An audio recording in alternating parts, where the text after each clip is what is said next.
નાનપુરા વિસ્તારમાં રહેતી હિન્દુ સગીર બાળાને લગ્નની લાલચ આપીને 4 વર્ષ સુધી દુષ્કર્મ આચરનાર મુસ્લિમ યુવક સામે અથવા પોલીસમાં બળાત્કારની ફરિયાદ નોંધાઈ છે.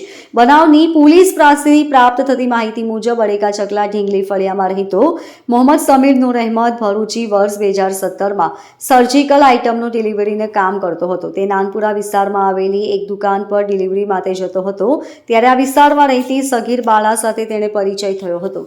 વર્ષ 2021માં બાળા 15 વર્ષની હતી ત્યારે મોહમ્મદ સમીરે તેને પ્રેમ જાળમાં ફસાવી હતી અને લગ્નની લાલચ આપીને નાનપુરા હબીબશાહ મોહલ્લામાં રહેતી નાનીના ઘરે લઈ જઈ દુષ્કર્મ આચર્યું હતું.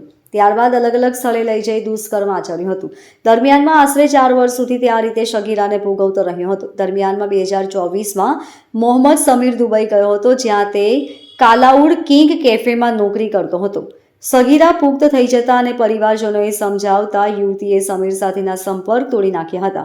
યુવતીને જૂના સંબંધના ફોટો વાયરલ કરવાની ધમકી આપી શરીર સંબંધ માટેની માંગણી કરતો હતો. કંટાળી ગયેલી યુવતીએ ફરિયાદ કરતા પોલીસે ગુનો નોંધી મોહમ્મદ સમીરની ધરપકડ કરી છે. Bureau report LK star news, Surat.